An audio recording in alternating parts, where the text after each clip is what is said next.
سلام كما يتصنحون كورات تخطاطلتنا ازي بايتنا ميديا ايون ازي ساعة زحرنا يوم حدش زيناتات حيزنا مزينا لنا حدش تزخونكم سابسكرايب مقبارا يترسعون شير لايك بمقبارا وان كتتواوعنا بخبرنا عدمكم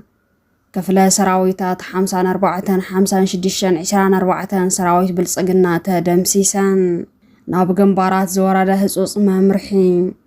سودانن إيرتران إثيوبيا خلا أيران معزاون بدو تግራይ ዝጅመር ዘሎ ሓድሽ ውግን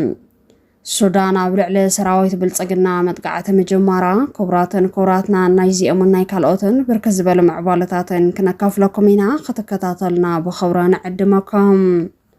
ኣብ ሸራሪና ከቢድ ሽንፈት ዘጋጠሞ ብልጽግና ሰራዊቱ ተደናጊጾን ይብተንን ከም ዘሎ ተገሊጾም ምራሕቲ ብልጽግና ኣብ ዝገበርዎ ገምጋም እውን ኣብ ሸራሪና ካብ ዝበጽሐ ሕልቂት ንላዕሊ ኣብቲ ካብ ሞት ዝተረፈ ሰራዊት ብሓፈሻ ድማ ኣብ ሙሉእ ሰራዊቶም ዝበጽሐ ናይ ስለ ልቦና ምድኻም ንብልጽግና ከቢድ ኪሳራ ከም ዝኾነ ገሊጾም ኣለዎም ብልጽግና ግንባር ሸራሪና ከቢድ ህልቂት ከም ዝበጽሐ ብቁጽሪ ዝተደገፈ ጸብጻብ ከም ዝቐረበ ዝፍለጥ እንትኸውን ሕጂ ድማ ዝተሳተፉ ኮራት ክፍለ ጦራትን ዝተደምሰሳ ዝምልከትን ብልጽግና ሽንፈት ንምሽፋን ዝወስዶ ዘሎ ስጉምትን ብዝምልከት ዝርዝር ሓበሬታ ወፂኡ ኣሎ ኣብ ሸራሪና ዝተገበረ ወራር ካብ እዚ ሰሜን ምዕራብ ክልተ ኮራት ከም ዝተሳተፉ ተፈሊጡ ኣሎ እተን ኮራት ድማ 402 ሙሉእ ከም ዝኣተዋት ዝተረኸበ ሓበሬታ የረድእ ካብ ኮር 401 ክፍለ ሰራዊታት 56 ብሰራዊት ትግራይ ሙሉእ በሙሉእ ከም ዝተደምሰሳ ካብ እሙናት ፍልፍላት ዝተረኸበ ሓበሬታ የረድእ ካብ ኮር 402 ክፍለ ሰራዊት 24 ስታፍ ኣባላት ጥረ እዮም ከም ዝተረፉን ሙሉእ እታ ክፍለ ሰራዊት ከም ዝሃለቐተን ተገሊጾም ንዝተደምሰሳ ክፍለ ሰራዊታት መተካእታ ኣብ ሉግዲ ዝነበረት ክፍለ ሰራዊት 50 ኣብ ሕልጌን ዝነበረት ክፍለ ሰራዊት 115 ናብቲ እዚ ተሓዊሰን ከም ዘለዋ ዝተረኸበ ሓበሬታ ረዲኦም ካብ ኣስመላሽ ኮሚቴ ዝተሳተፉ ዕጡቃት እውን ብበዝሒ ከም ዝረገፉ እቲ ዝተረኸበ ምሽጥራዊ ጸብጻብ ግንባር ኣጋሊጹ ኣሎ ብልጽግና ኣብ ግንባር ሸራሪና ዝበጽሐ ኪሳራ ሰንቢድዎ ኣብ ሙሉእ ድንጋጸ ተዋሒጡ ከም ዝርከብ ተፈሊጡ ኣሎ ነዚ ስንባደ ንምሕካም ድራማታት ክሰርሕ ከም ዝኽእል እንዳተገለጸ እንትኸውን ኣብ መሬት ዘሎ ሓቂ ግን ኣይክቕይሮን እዮ ክብሎ ፍልፍላትና ገሊጾም እዚ ከም ዘይለን ሃለወ ሰራዊት ትግራይ መዳፍዕን ካልኦት ኣጽዋራትን ናብ ደቡብ ትግራይ ኣብ ዘጸግዕሉ ዘሎ ኣብዚ ሕጂ እዋን ብልጽግና ብምስሊ ዝተሓገዘ ሓበሬታ ይረክብ ከም ዘሎን ድሩዓት መኻይን ሰራዊት ትግራይ እውን ሓደጋ ድሮን ይጋለጻ ከም ዘለዋ እንዳተገለጸ ዝጸንሐ እንትኸውን ሕጂ ግን ማእኸላይ ኮማንድ ሰራዊት ትግራይ ነቲ ዘሎ ክፍተት ንምሽፋን ሓድሽ ስጉምቲ ከም ዝወሰደ ተሓቢሮም ነዚ ስዒቡ ድማ ወተሃደራዊ ኣመራርሓ ኣብ ሰራዊትን ግንባራትን ናይ ሞባይል ሳትላይትን ስልክን ኣጠቓቕማ ብጽኑዕ ዝቆጻጸር መምርሒ ከም ዝወፀ ተገሊጾም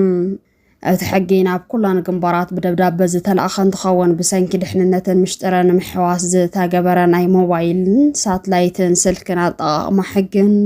ወተሃደራዊ መምርሕን ከም ዝኾነ ምርዳእ ተኻኢሉ ኣሎ እቲ ሓድሽ ሕጊ ሰራዊት ትግራይ ዘጠቓለሎም ቀንዲ ነጥብታት ቀዳማይ ናይ ሞባይል ስልኪ ኣጠቓቕማ እገዳም በስልኪ ወይ ድማ ሞባይል ዝግበሩ ዝተፈላለዩ ርክባት ንምሽጥር ሰራዊትን ወተሃደራዊ ሓበሬታን ኣሕሊፈ ብምሃቦን ሓደጋ ስለ ዘስዕብን ኣብ ሰራዊትን ግንባራትን ሞባይል ስልኪ መሓዝን ምጥቃምን ብሙሉእ ተኣጊዱ ኣሎ ሞባይላት ተኣኪበን ኣብ ዝተወሰነ እማን ቦታ ጥራሕ ከቐመጣ ተወሲኑ ኣሎ ካልኣይ ናይ ሳትላይት ስልኪ ኣጠቓቕማ ደንቢ ዝምልከት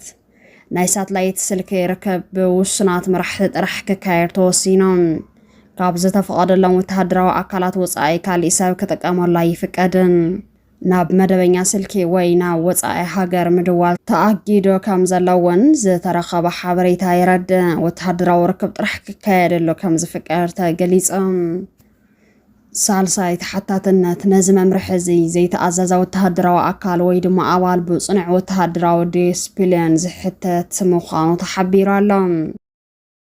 እዚ ከም ዘይለን ሃለወ ሱዳንን ኤርትራን ኣብ ልዕሊ ስርዓት ብልጽግና መደንገፂ ስጉምቲ ከም ዝወሰዳ ተሓቢሮም وهاب قال منجست السودان بسراويت بالسجن حدش متقعت كم زتخافتان لعل جودات كم زبصحان دحر مجلاس أو سراوي السودان قبل على سراويت بالسجن صار متقعت نخرج مرت إزاز كم زتوحابة مجلاس يذكر ሕጂ ድማ ሱዳን ኣብ ልዕሊ ሰራዊት ብልጽግና ብድሮን ዝተሓገዘ መጥቃዕቲ ከም ዝጀመረት ማዕኸናት ዜና ሱዳን እናጸብጸባ ይርከባ ሰራዊት ሱዳን ኣብ ልዕሊ ሰራዊት ብልጽግና መጥቃዕቲ ጀሚራ ዘላ ሰራዊት ብልጽግና ብዝወረረሉ ዓብይ ኣልፋሽቃ ተባሂሉ ዝጽዋዕ ግንባር ምዃኑ እተን ማዕኸናት ዜና ሱዳን እናገለጻ ይርከባ ሰራዊት ብልጽግና ብዝሰሙነ ብድሮናት ሰራዊት ትግራይ ዝተደብደበ እንትኸውን ሕጂ ድማ ብድሮናት ሱዳን ይድብደብ ከም ዘሎ እዩ ዝግለጽ ዘሎ ሱዳንን ኤርትራን ብልጽግና ብልዕሊአን ልዑል ዝኾነ ጥሕሰት ሉዓላውነት ይፍጸም ኣሎ ብዝብለን ቀጻሊ መጥቃዕትታት ብልጽግና ንምክልኻልን ክለኣየረን ንምዕጻው ውሳነ ከም ዘመሓላለፋ ሕጂ ዝወፀ ሰበር ዜና ይገልጽ ስርዓት ብልጽግና ኦሮሞ ምስ ኩለን ጎረባብቱ ናብ ጎንፂ ምእታው ሲዒቡ ሕጂ ኢትዮጵያ ከም ዝተገለለተን ስርዓት አብይ አሕመድ እውን ከቢድ ዝኾነ ናይ ህልውና ሓደጋ ከም ዝገጠሞን ተንተንትና ገለጽ ይርከቦም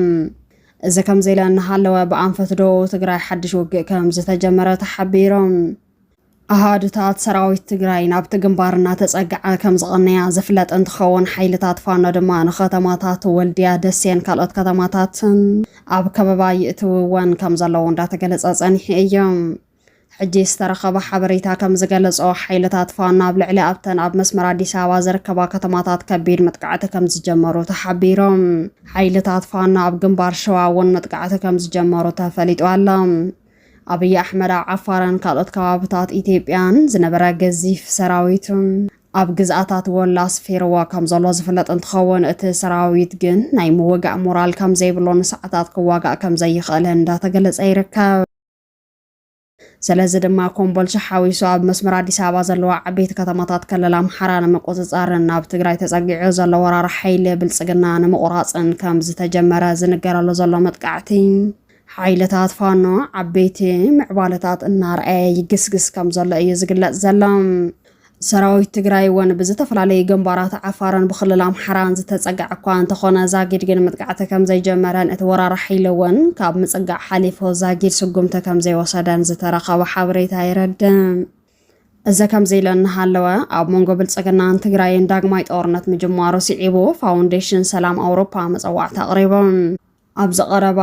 ኣብ መንጎ ኢትዮጵያን ትግራይን ዳግማይ ተፈጢሩ ዘሎ ፖለቲካውን ጸጥታውን ወጥሪ ዘለዎ ዓቕሚ ስግኣት ገሊጹ ፋውንዴሽን ሰላም ኣውሮፓ